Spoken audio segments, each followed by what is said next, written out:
presenting on floating lens, an interesting case of spontaneous ectopic lentis. Good afternoon everyone. Today I, Dr. Apurva Goyal, is presenting an interesting case of ectopia lentis. There is no financial interest in this PPT. A 58-year-old male presented to the OPD with chief complaints of diminution of vision in left eye since childhood, which was painless and non-progressive. It was not associated with any history of any recurrent redness, any history of trauma or glasses use. Birth and developmental history were normal. Systemically, patient was fit and there were no significant family history. Systemic examination was normal for the patient. On ocular examination, right eye vision BCVA was 6/6. In left eye, he had PL positive, PR accurate in all the quadrants. Tensions were normal. On HBT examination in left eye, it was approximately 30-degree exotropia, but left eye was not taking any fixation and extraocular movements were full and free. Conjunctiva in left eye was mildly congested.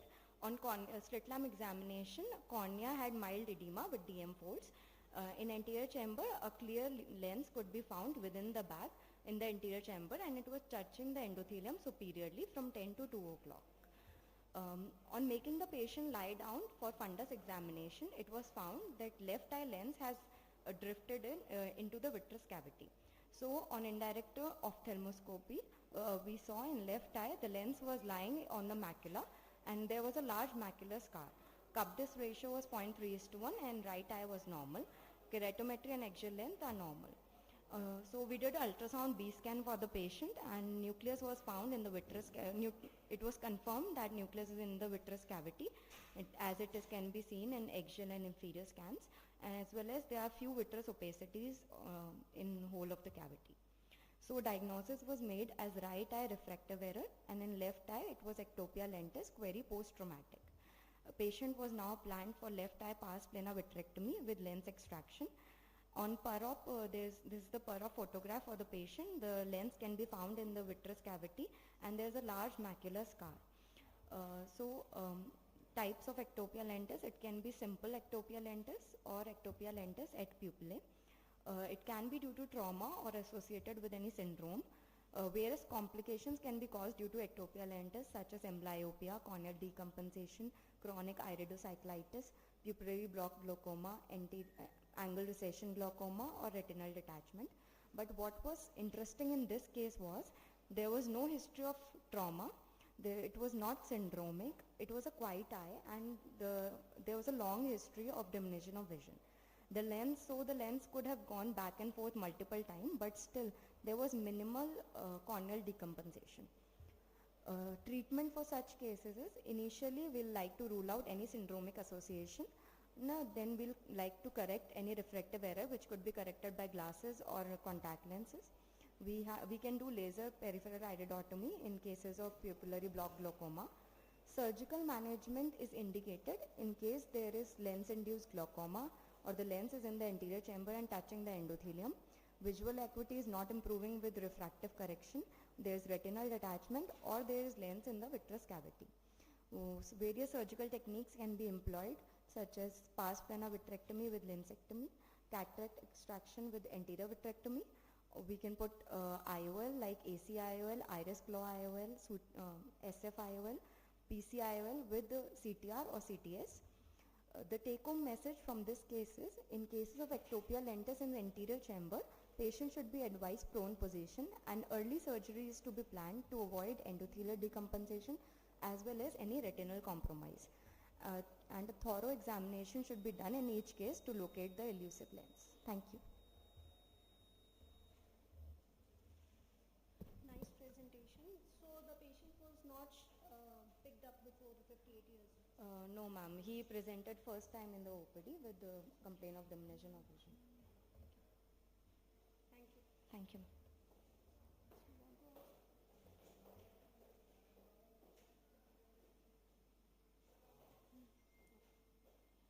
Dr. Navneet Kaur is present.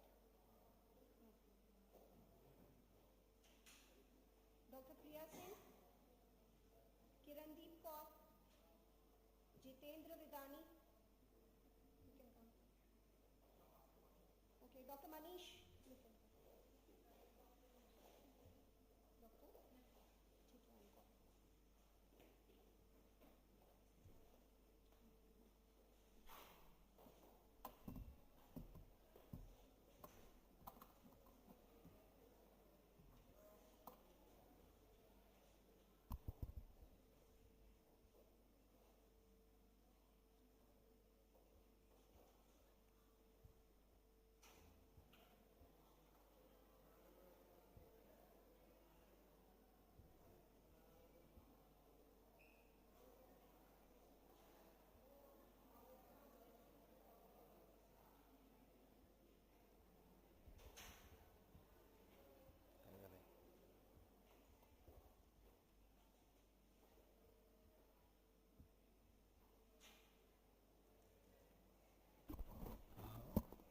With your permission, ma'am, I will take this opportunity to welcome you all for next year state level conference of Maharashtra Ophthalmological Society, Moscow, Goa, on 3, 4th and 5th of the October 2025.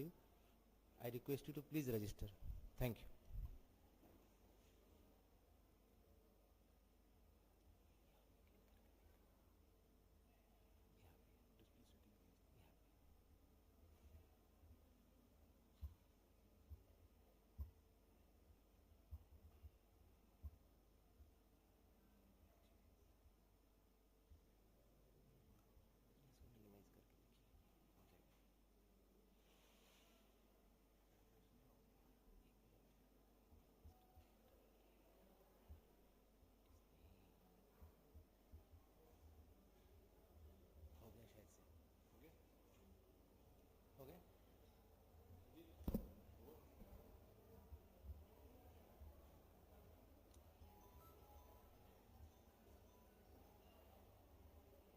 All the other speakers have loaded their presentations.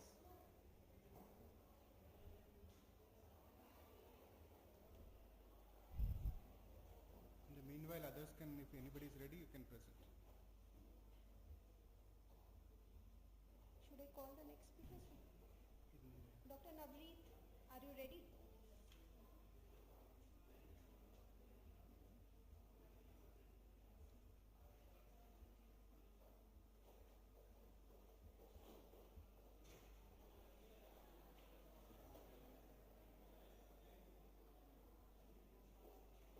Dr. Navreet will be presenting on uncommon case, 43-year-old male with temporal iris coloboma and congenital cataract. Good afternoon, everyone. So I'm presenting a case on temporal iridolenticular coloboma with congenital cataract. So 43-year-old male patient presented us to our OPD with the chief complaints of diminution of vision in both eyes since childhood, and present history was diminution of vision was gradual, progressive and painless, which was impairing daily activities. No significant past history was present, and personal and family history was non-significant. Ocular examination. Best corrected vision in right and left eye was hand movement positive, and extraocular movement was full, free and painless in all gazes. Lids and conjunctiva were normal in both the eyes, and corneas were clear, and interior chamber was quite and well formed in both the eyes. Temporal iris coloboma was present in both eyes, and pupil was comma shade with the absent iris tissue in temporal area and brisk reacting to the light, and lens was dense cataract with temporal lens coloboma in both the eyes was present. On fundus examination, right and left eye was fundus was normal, and no choroidal coloboma was seen in both the eyes. This is the picture of right and left iridotemporal coloboma. So surgical intervention was considered, and cataractous lens was replaced with a hydrophobic intraocular lens after both eye phacoemulsification under guarded visual prognosis. And on recent routine examination, best corrected vision in right eye was 6/9 with pinhole, and left eye was 6/12 with pinhole. So colobomas often occur in the inferonasal quadrant of the eye, but in our case it was temporal quadrant, which was the rare, but we still can see it can occur in some cases, as we can see in our case. So there are two types of syndromes associated with the coloboma, the Charge and the Koch syndrome. Surgical challenges, the higher rate of complications such as poor pupil dilatation, zonular deficiency, and commencing capsulorhexis is difficult because of the capsular instability. So better to begin the capsulorhexis in the area where the zonules are whole and capsule offer sufficient resistance.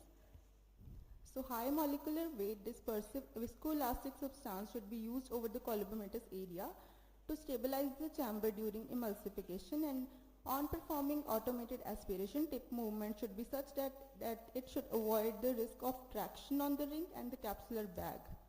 Thank you. Yeah, we'll call the next presenter, Dr. Priya Singh. Available? Yes, sir, ready, sir. Dr. Manish Wankade, sir, Wankade will be presenting on case of intraoperative fluid misdirection syndrome.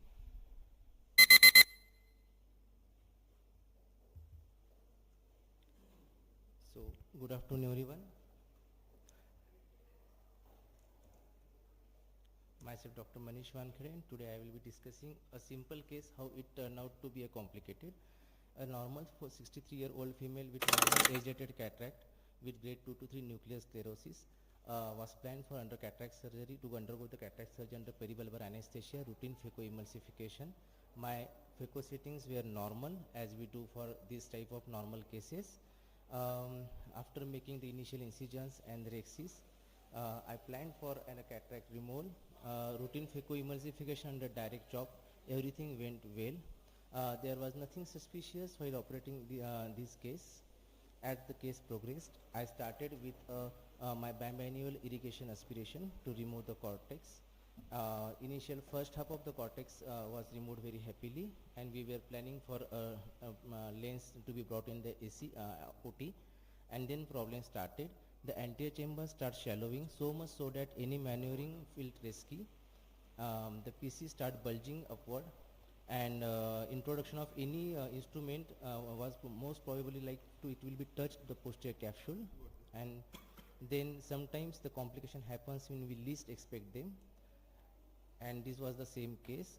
I started planning at back of my mind to what to do, so I initially injected the viscoelastics from main port and side port, but the PC was not ready to get settled and go down, so I removed the speculum. I injected more viscoelastic, high density viscoelastics from main port to get more space inside the AC, so I can remove the remaining of the cortex and can implant the IOL. The speculum is also changed. So after thinking a lot, then I come to the conclusion that I will need a vitreous tab. So I took a pars plana vitreous tab with a 26 gauge needle, and as soon as the tab is done, and I didn't aspirated anything, it is just a tab and a small drop of the fluid came out, and the PC got settled, and I can happily inject the IOL, settle it, and the part of the cortex was remaining in 1 to 2 clock hour was then removed. This kind of cases generally happen when there are the weak zonules or botal height is too, or for while operating the machines like Alcon, where the intraoperative IOP can be settled. When we set a high IOP, there is chances of intraoperative fluid misdirection syndrome. I will like to share one such more example. Similarly, when I was planning to operate on a cataract, the dye went inside the vitreous cavity, and the whole vitreous turned out to be blue, and after removing the cortex, and the vitreous remained blue for nearly 2 to 3 days. So it was a blue vitreous cataract. Thank you. Thank you, sir. So, which are the eyes which are predisposed to Pardon, sir? intraoperative fluid misdirection syndrome? Sir, I can't correct the question, but Which eyes are predisposed to? Yes, sir. Is there any predisposition that these are more prone to sir, develop? until now this case happened to me.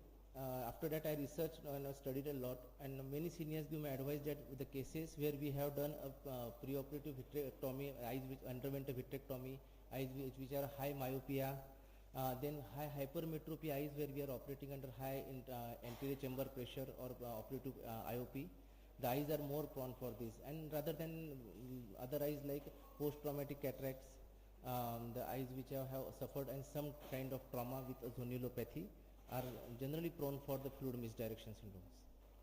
Yes, I think not myopic but small eyes, with weak zonules, pseudo exfoliation, eyes with shallow anterior chamber, they are more predisposed to aqueous misdirection syndrome. And another thing is sometimes what happens is chamber is shallow and you try to force trypan through, like it happened in your case, and it goes through the zonules and the whole vitreous becomes blue, the surgery becomes difficult and the eye is very hard. Those are cases sometimes which become very difficult. Better is to just wait, like I think you did right thing by tapping the vitreous, wait, give mannitol and let things settle down and then instead of just trying to hurry up. Thank you, sir.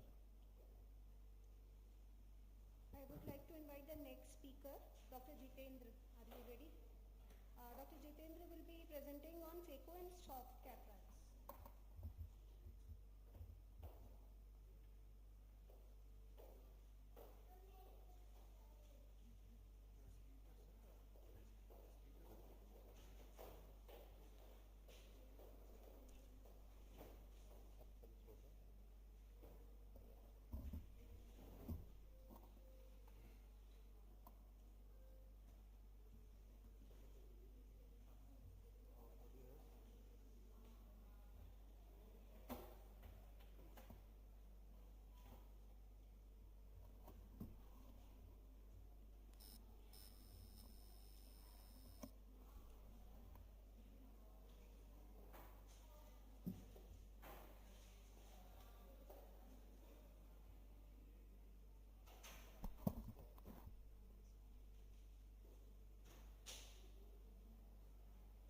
Okay, so a very good afternoon to all the panelists and Bala sir, and to all the audience. Thank you for the opportunity, AIS.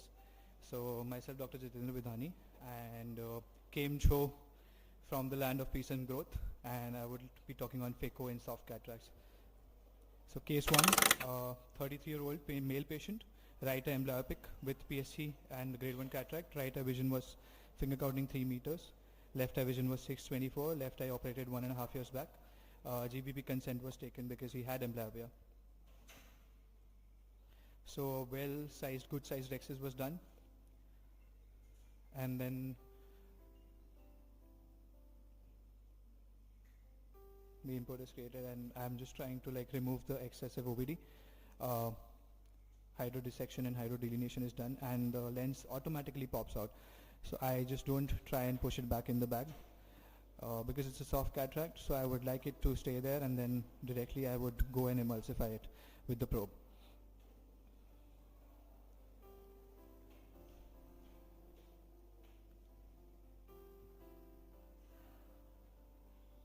So when you hydrodelinate it, the case becomes very simple, and after that just the cortex was remaining and it was removed, and the case was completed.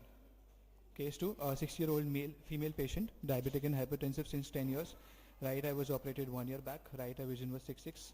Left eye was 6.9. It was a really soft cataract, but I tried to chop it. So I was using the technique stop and chop. So initial chopping was complete. I could make a primary chop, and I could divide it into 2 heminuclei. But a little bit of cheese wiring is happening, and I'm not able to like really get through the cortex because through the nucleus, because it's a really soft cataract. So then I really changed my technique and kind of shifted to trench and divide, and then I was able to divide the nucleus into much more quadrants and then emulsify it easily.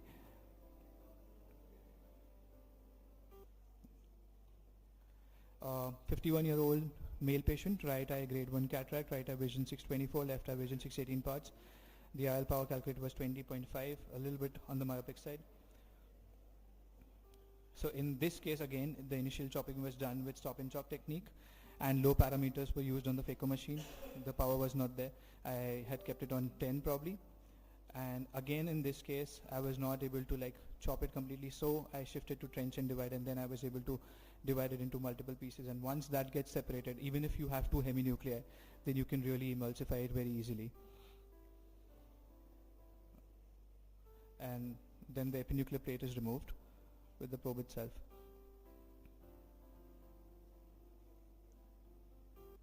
That's it, the case was done. Next case, 44 years old female patient, right eye vision was 624, left eye vision was 6.9. It seemed like a posterior polar. It was kind of a PSC cataract. IL power was plus 17 diopters, but I wanted to treat it like a posterior polar cataract. So here I went ahead and actually used the technique which is described by Dr. Abhay Vasawada, inside out technique, in which you go with the probe and then just create a little trench and then you delineate it. That's called inside out, and the case becomes really simple and easy after this. So I treated it like a posterior polar cataract, and I was able to remove plate by plate in steps, and then I could emulsify it, and then the nuclear plate was removed, epinuclear plate was removed. and then the cortex was removed. But still, I wanted to treat it like a PPC. That's why viscofluid exchange was done. I didn't want to risk it. That's why. This is the article which Basoda sir has published. 46-year-old female patient, both eye vision 624, improving to 6.9 with pinhole, left eye grade 1 to 2 AC cataract, alpha was 25.5. And in this I had tried everything, but it was not really working. So I had been to Dr. Saurabh Patwardhan's place this year, and he calls it this technique as dish technique, do it somehow. Because ultimately when nothing is working, you know, you have to really keep your mind cool, and you have to keep your patience, and you have to complete the case. So this is how I was just trying to prolapse the nucleus with with chopper in one hand and the iris repositor in the other hand. I could prolapse it in the anterior chamber, and then I could emulsify it.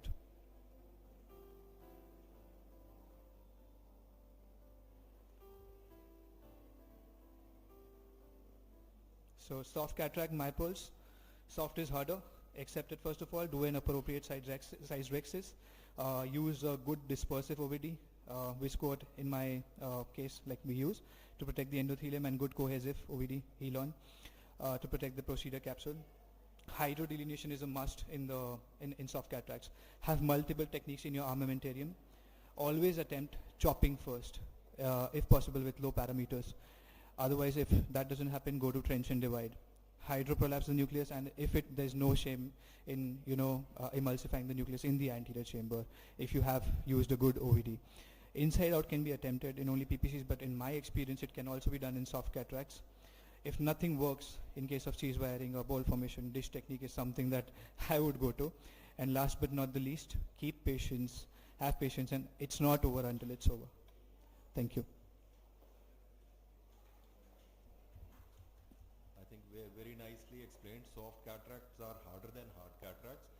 One is you nicely pointed out the important points. Rexes should be slightly on the larger side, so that if nothing works out, you can prolapse the nucleus in the anterior chamber and do pupillary plane or supracapsular phacoemulsification. You just need to aspirate. Yes.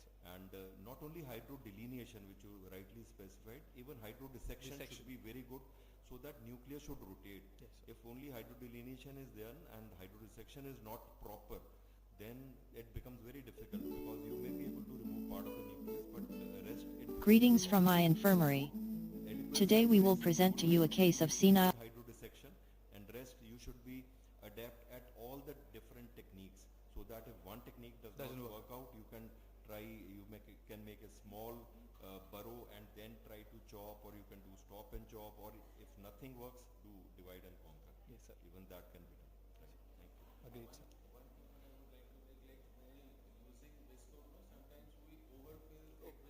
Correct. That blocks the, occludes the tip. Yeah. Overfilling. Yes, sir. As Dr. Bhalla rightly said, hydrodissection is important, so that the epinuclear plate will come out easily. Otherwise, the epinuclear plate, it is very hard to take out the epinuclear plate. Thank you, sir. Thank you, ma'am.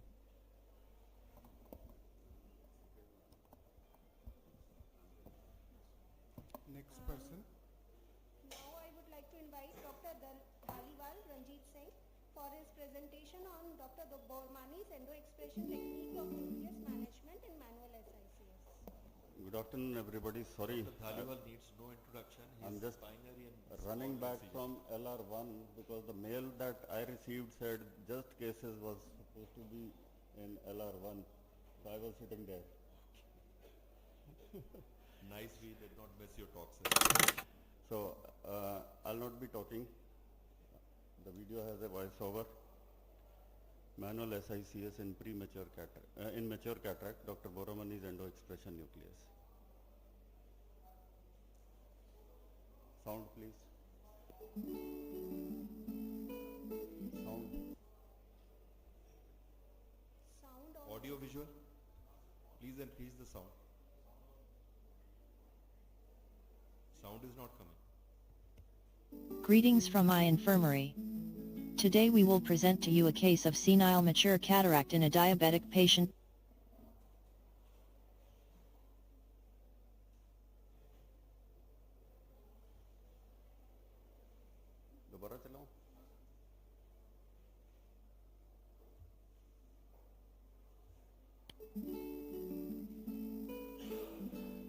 Greetings from my infirmary.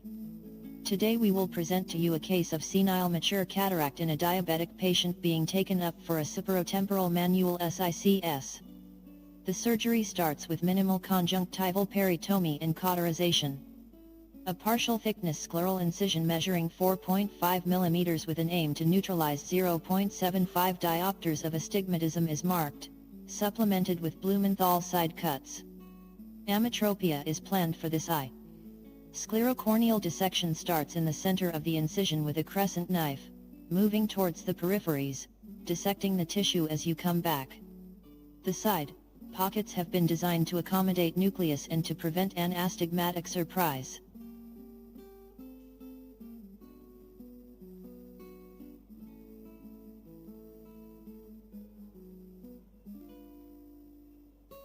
Side port entry is made at around 90 degrees from the main tunnel.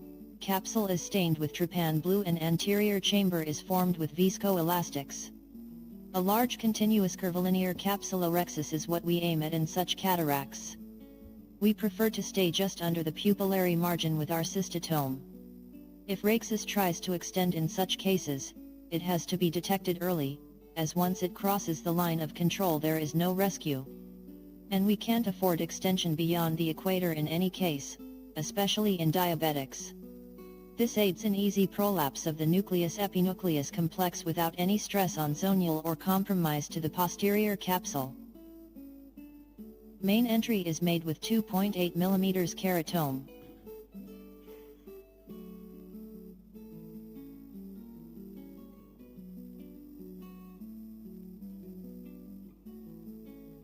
A gentle hydrodissection is done with 26 gauge cannula and the nucleus is tapped on the opposite side to release the trapped fluid. Nucleus is cartwheeled out of the bag. We do not perform nucleus tumbling where zonule are suspected to be weak. Visco is injected to coat the endothelium and around the nucleus and nucleus is engaged into the tunnel. Now, the nucleus is large and our tunnel is smaller, so it would not deliver with visco expression. In this situation, we inject some visco into the AC through the side port and push the nucleus from inside, through the side port with the blunt dialer, and the entire nucleus is expressed in toto. The entire process is safe to the endothelium as the nucleus is imposing the pressure on stroma of the cornea and sclera and not the endothelium. Engagement of the nucleus is the key factor to perform this maneuver. This technique of nucleus delivery was taught to me by my mentor Dr. Boromani. So I like to call it Dr. Boromani's endo-expression of the nucleus. Anterior chamber is formed with viscoelastics. This is an aspheric hydrophilic IOL that we implanted with IOL holding forceps only. In SICS there is no need to squeeze the lens into an injector. Take care that leading haptic goes into the bag. The trailing haptic is gently guided into the bag with a button dialer or visco cannula itself. IOL haptics should never be left in the sulcus. This design of IOL will lead to severe iritis or lens iris touch related complications. A through visco wash is mandatory. Clear every bit of visco from any part of the eye, the anterior chamber, posterior chamber, from behind the IOL and lastly from the endothelium. There is absolutely no need to go behind the IOL with the cannula in every case. Just gentle tapping and rotating the IOL with the Simcoe's cannula will bring out the visco to the anterior chamber. Side port hydration is done to make the wounds watertight. Titrate the IOP so that the wound doesn't gape. Repose the conjunctiva well. Do not leave the scleral wound bare, which will increase the chances of wound site infections and foreign body sensation in the post-operative. Intracameral moxifloxacin is injected. We also put some drops of moxifloxacin in the conjunctival sac and rescrub the lashes with 5% povidone iodine before dressing the eye. Thanks for watching.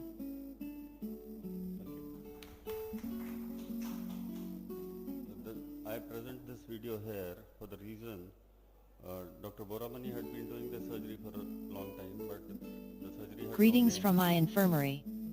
Today we The surgery had no name, so Vikram christened it Dr. Boromani's endo-expression of the nucleus, and this appears in the IJ also now. Thank you, you. sir. It It was a very nice demonstration of a wonderful technique. Thank you.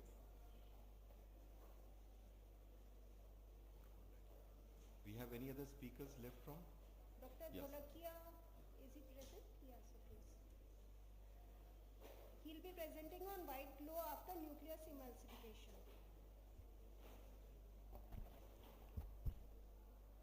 Can you start my video? So this is my respect towards the Uttarakhand. I'm from Gujarat and wearing the wonderful nice cap of Uttarakhand.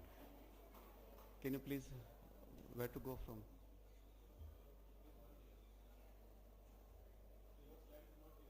तो कहाँ है? ढूंढो उसे. मेरे पास है. Dr. Divya, are Can you I ready? start from this?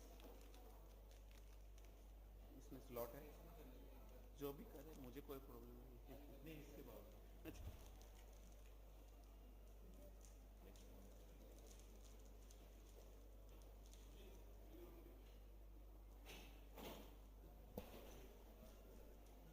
Dr. Divya will be speaking on out of the blue staining of anterior vitreous in an uneventful cataract surgery.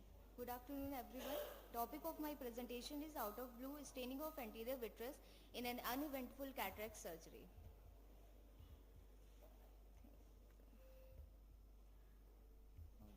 Introduction. Trypan blue is a dye that facilitates anterior lens capsule visualization and capsule manipulation during cataract surgery. Trypan blue staining of the posterior capsule and anterior vitreous is uncommon. Migration of the dye to the posterior chamber and vitreous cavity through areas of zonular weakness has been implicated as the probable cause of anterior vitreous and posterior capsule staining.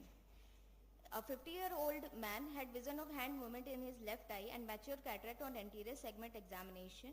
During cataract surgery, 0.06% of trypan blue was administered to the anterior chamber under air and irrigated, and the anterior chamber was filled with a viscoelastic substance. Bluish reflex instead of the red reflex was seen intraoperatively after nucleus delivery, suggestive of the vitreous staining with trypan blue. The operative stages were completed without any problems. The IOL was inserted into the capsular sac without difficulty. There was no posterior capsular rent or the zonular dehiscence seen during the surgery. Patient was prescribed topical antibiotics, topical steroid eye drops and the oral steroid to prevent retinal toxicity. This is the intro photo of the patient. Post-operative day 1, anterior chamber was well formed, pupil was round, phakic PCL was placed with intact posterior capsule. Alteration of fundal glow was observed with bluish glow from fundus. Post-op day 3 photo, bluish glow from fundus was still present with decreased intensity with best corrective visual acuity improved to 612. This is the photo of post-op week 1 follow-up. Normal fundal glow was present. During 1 month follow-up, normal fundal glow was present on examination. Vitreous was clear without any bluish hue. Patient best corrective visual acuity improved to 6/9, indicating nil toxicity on retina due to trypan blue. Now the risk factors for vitreous staining. It may occur post-uveitis, iris atrophy, pseudoexfoliation syndrome. Surgical manipulation like iris hooks or iris retractors lift the iris, thereby facilitating the passage of trypan blue through the intact zonules to the posterior segment. Excessive use of viscoelastic increases intraocular pressure and forces the posterior migration of the dye through intact zonules, ocular trauma, ocular surgery. High myopia because of peripheral iridolenticular space is more porous in eyes with higher axial length permitting posterior flow of the dye. Now the precaution which should be taken, staining under viscoelastic, attaching iris retractors parallel to the iris plane without elevation, injecting viscoelastic in peripheral iridolenticular space to act as a barrier for posterior migration of the dye, and mixing viscoelastic and trypan blue. The trypan blue staining of the posterior capsule and anterior vitreous can occur during cataract surgery in eyes with risk factors related to cataract surgery as well as in eyes with zonular pathology. This is a rare case of anterior vitreous staining with no apparent zonular pathology.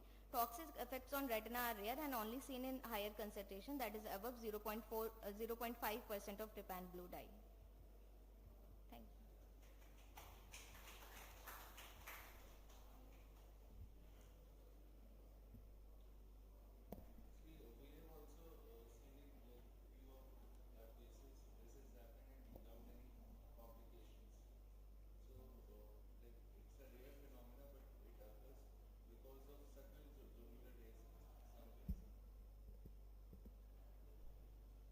so it occurs like sometimes. Thank you. Dr. Dholakia.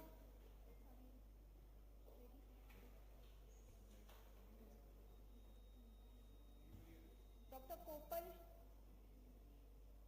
Dr. Kopal will be presenting on phaco blues, a tough complication.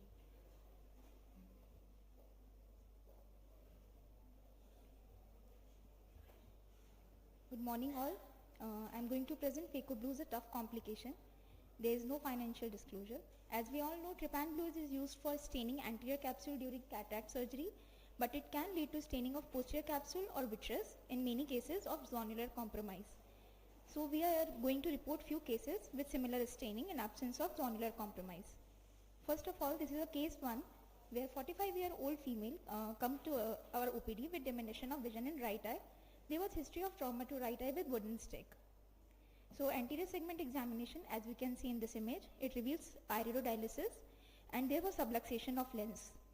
So while staining the anterior capsule, we saw that there was posterior spilling of dye in the vitreous, anterior vitreous from the area of subluxation. Our case 2 is 20-year-old male complaints of diminution of vision. There was no any history of ocular trauma, redness, pain or previous ocular surgery. There was no any sign of zonular compromise or pseudoexfoliation or uveitis. So as we can see, there was inadequate pupillary dilation. So we use excessive amount of OVD to achieve adequate pupillary dilation, and after staining of anterior capsule was done. So after rhexis after starting the phacoemulsification, we noted that there was a bluish fundal glow and we saw that there was posterior spilling of dye in anterior vitreous face. Our third case was a 45-year-old male who came to our OPD with the complaints of diminution of vision. There was a history of intravitreal injection in right eye due to severe NPDR, and there was no any sign of zonular compromise which was noted preoperatively. As we can see, there was a small cataractus changes in the quadrant of intravitreal injection was given, and after staining the anterior capsule and AC wash was done, and we noted that there was posterior spilling of dye from the quadrant where intravitreal injection was given. After doing phacoemulsification, we noted that bluish fundal glow was seen in that quadrant only. And in post-op period, there was a bluish tint visible in the fundus examination, which was disappeared up to first week post-op in all the cases, and there was no any sign of retinal toxicity or decrease in vision in all the cases. So as we all know, staining of posterior capsule is very common in zonular compromised cases, that is in trauma or subluxation of lenses, which was seen in our first case. In our second case, there was inadequate pupillary dilation, so we hypothesized that we use excessive amount of OVD to achieve adequate pupillary dilation, which can lead to raise in IOP and which force the dye to push more posteriorly through normal zonules. And this was supported by a few case reports, that is Marcus et al. And Pellet et al., which used iris retractors to achieve adequate pupillary dilation. In our third case, there was history of intravitreal injection, so according to Welles et al., which hypothesized that intravitreal injection caused inadvertent posterior microtrauma and biochemical damage to zonules. So I will like to tell few steps that by creating viscoelastic barrier we can prevent it. As we can see, there is large subluxation, so we inject dispersive OVD in the area of subluxation to create a barrier, and after that anterior capsular staining was done, and after staining with the help of CTR or CTS, we proceed for the further phacoemulsification, and we saw that there was no any posterior spilling of dye during the surgery, as we can see here, and after phacoemulsification there was no any posterior spilling of dye. So my take home message from all the three cases is that there is possibility of posterior vitreous staining which can be seen in patients with no clinical signs of zonular dehiscence, as we seen in our second and third case. It can lead to unusual complication by poor visualization during surgeries. So we should take pre-op measures and preventive strategies if we can do any. Thank you.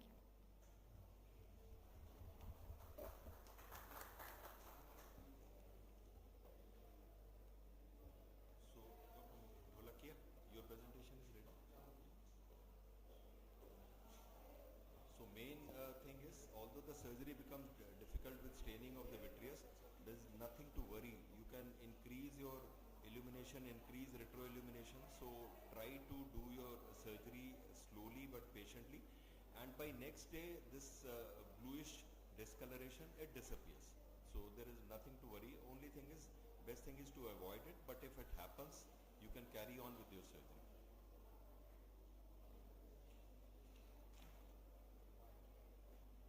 So Dr. Dholakia is going to talk on white glow after nucleus emulsification. Should I start?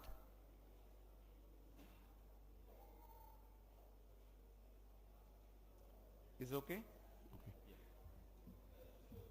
So this is the video of a patient to whom I operated. The patient is practically having Morganian cataract, and we started doing phaco. This up to this stage everything was okay. We did completed wonderful CCC, and we started doing phacoemulsification of this patient. Even phacoing was also going wonderfully well. There was no any complication, though this was a very, very dense cataract, Morganian. But once I did my first job, I noticed that below the nucleus there is a white glow. I thought there must be a epinucleus big plaque, and this is the final nucleus piece. I'm emulsifying. Everything is going nice, and at the end I will be able to extract that epinucleus plate that was thought in my mind.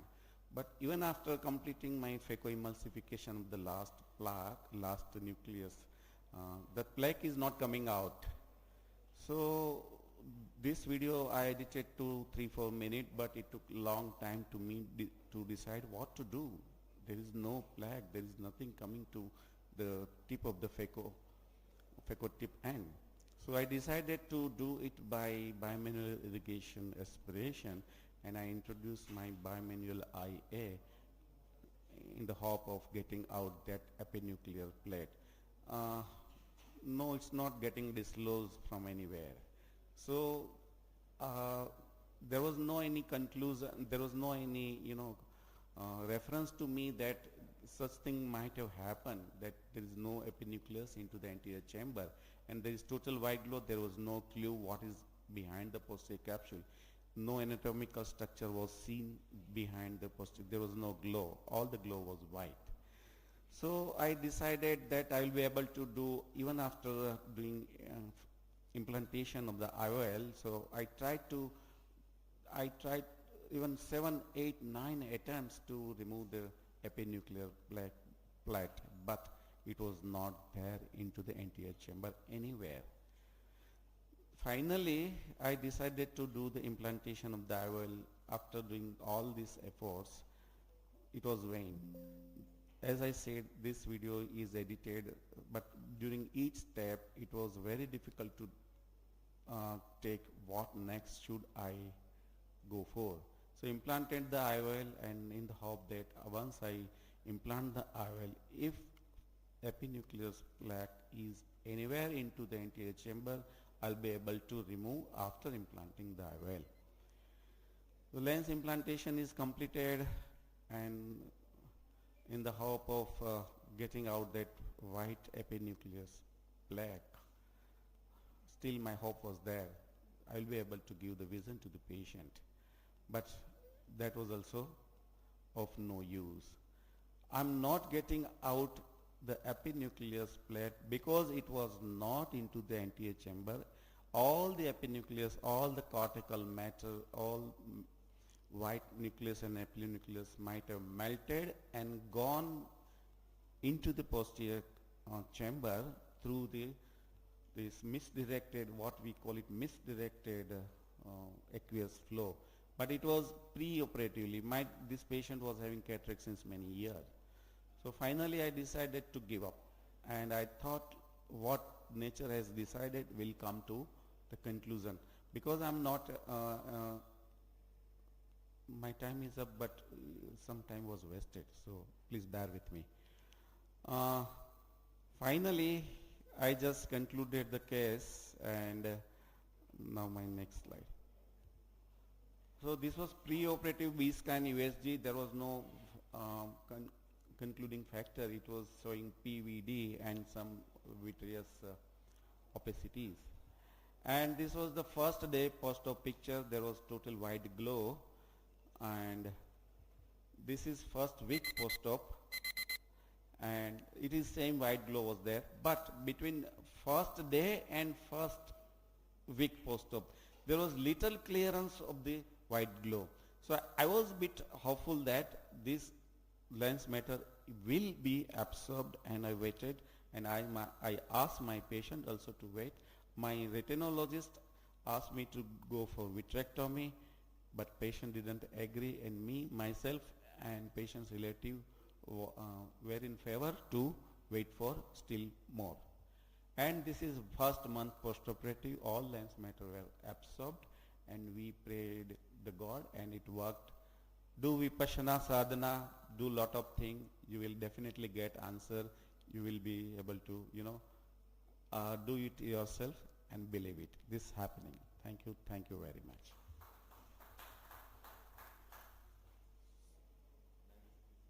I think, I don't know, anybody has observed such a case in the past. I don't have any literature background that anybody in the world noticed that total lens matter going behind the IOL before surgery.